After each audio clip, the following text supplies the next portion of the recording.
regarding finances, because I'm sure that's something you've been getting a lot of questions about. A good chunk of students' tuition and fees goes to things like the libraries, the rec center. Since these facilities are closed and students don't have access to them any longer, should students expect any sort of partial refund for these costs? Well, I think the answer to that would be no. The rec center and the healthcare is all bundled together. So one of the things, we've had increased expenses with student health and things like that. I think the libraries you're still able to access digitally, but obviously it's not a place where we're allowing people to congregate and study. But the fact is that most students aren't really on campus anymore. So I think the idea that we still have to keep the digital format going has caused some increase in costs. There's no question this whole thing is going to result in us losing money at the university. So many departments and majors involved in Arizona arts. How do you expect areas like this to continue functioning in a situation like this remotely when you're dealing with artists and artwork and all one-on-one stuff like that? Yeah, that's a big problem. And I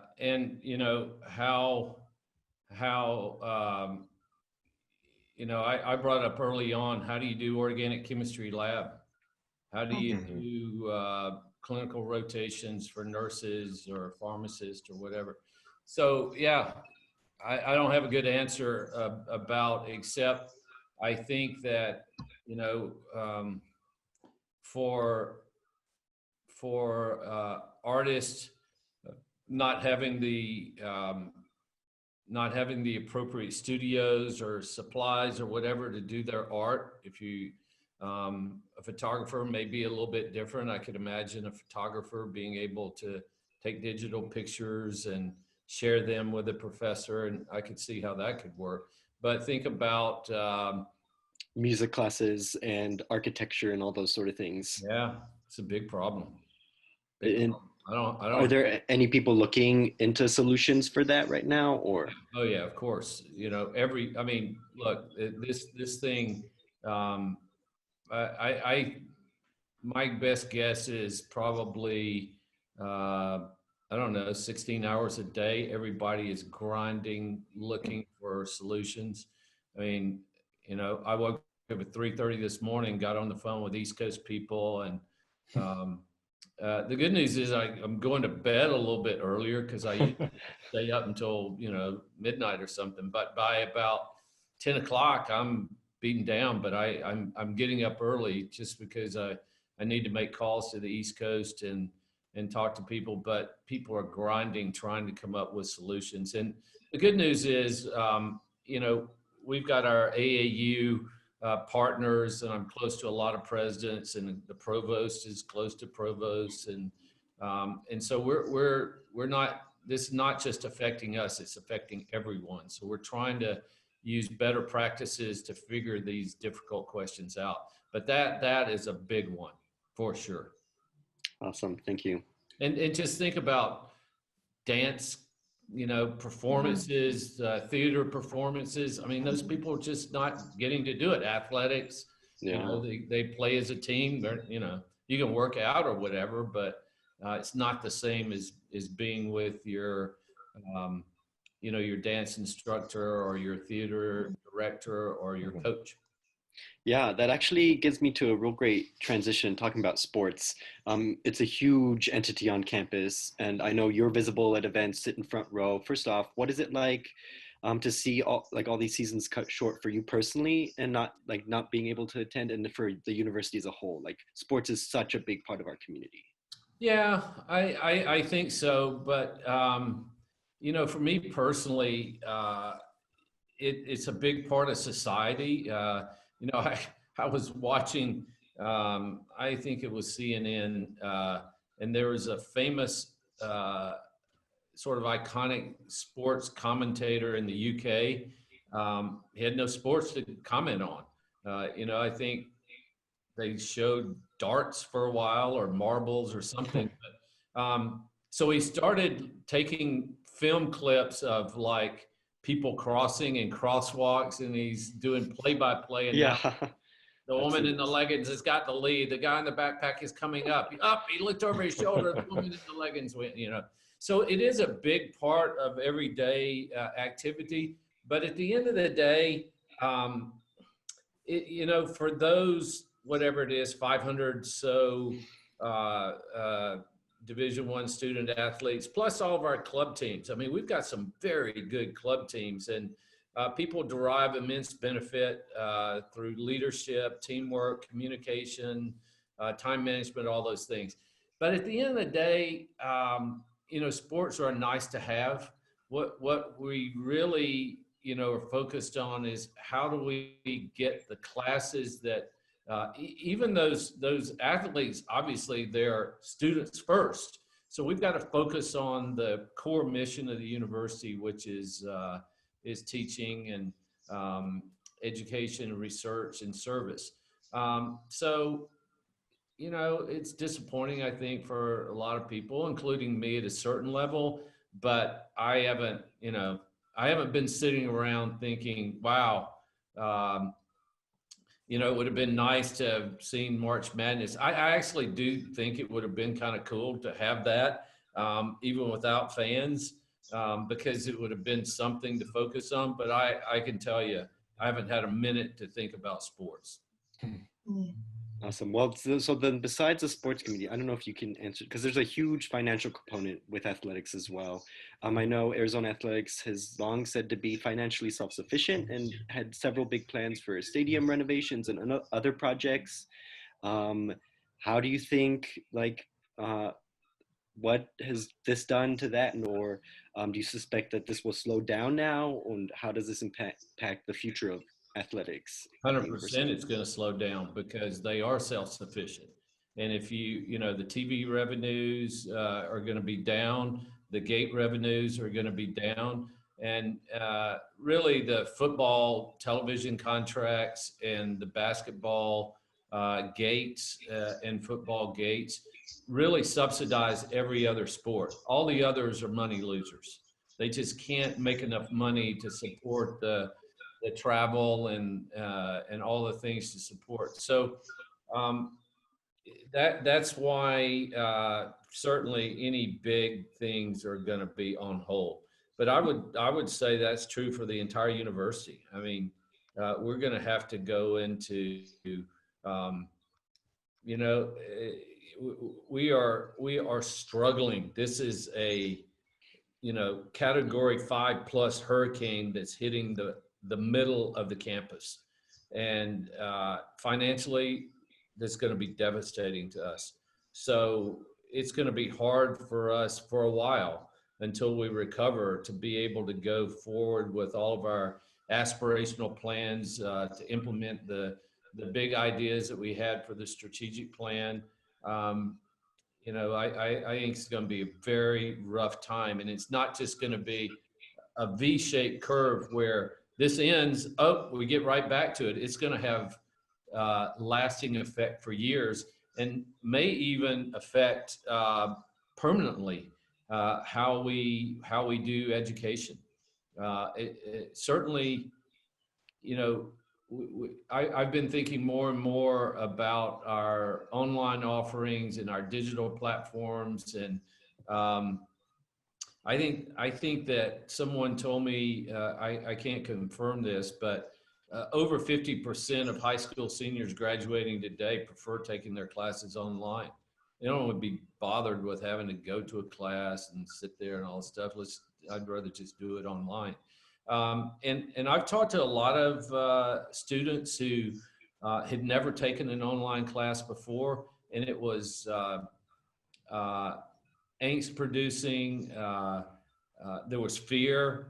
I know it was very, very hard, but many people say they kind of like it. I took an hour or 50-minute Kim 162 last week.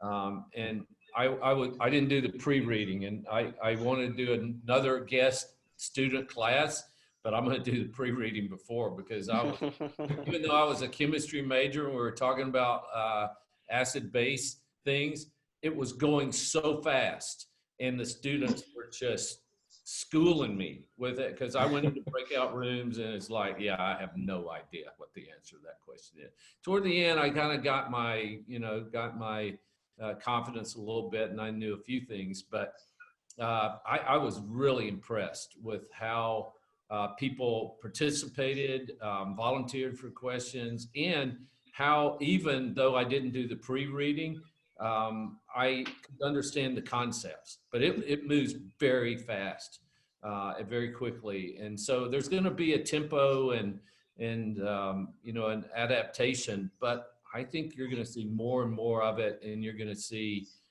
more and more of this type of interaction with individuals, not just in higher education, but in business and everything. I've long said, there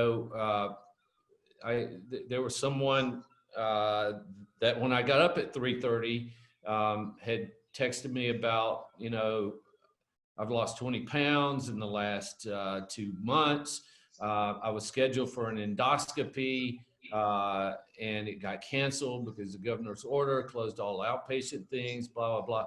And she told me that she was getting a virtual consult with a GI doctor today, just like we're doing.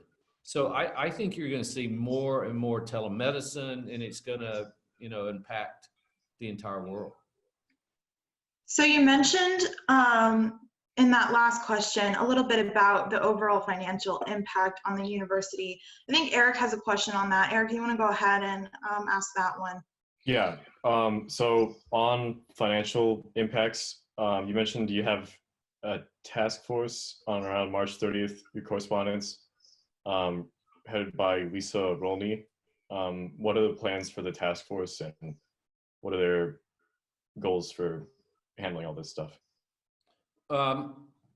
Well, I've been quoted saying, we're hemorrhaging, or people would say we're hemorrhaging. And I keep saying, well, we've got to stop the hemorrhaging, because all bleeding eventually stops, one way or the other, right? And so they are looking at a deep dive into every aspect of the university. The good news is I have on the hour, every hour, Zooms all day, and I have become completely enmeshed into all aspects of the university. At the high level, I got it, but I always wanted to get down into the nitty gritty and understand at multiple layers below. So I'm at ground zero, and this task force is looking at every aspect of the university. Trying to do modeling about, as you all probably know, that, we make most net tuition revenue off of out-of-state and international students. So we're trying to model, well, how many of those are going to come? I got a text at 5 this morning saying, the embassies probably are not going to open until November for students to get visas to come here. So that part of and so they're modeling out exactly how much that means in terms of revenue. And I'm just telling you, it's going to be down, but we're looking at capital projects that you mentioned earlier, investment in the strategic plan, financial aid, the cost of bookstore facilities, energy requirements, workforce, every aspect of the university. We're trying to have the university survive. I thought where you were going earlier with one of your first questions, Samantha, is what's the worst case scenario? We can't come back on campus. No, the worst case scenario is we are in such a financial bind that the life of a university is going to be altered in ways that we wouldn't recognize. And I'm really worried. I mean, we're a land grant state university. But you think about, for instance, the little small liberal arts college that I went to in Mississippi. I think you're going to see a lot of colleges close because they're just not going to be able to make it.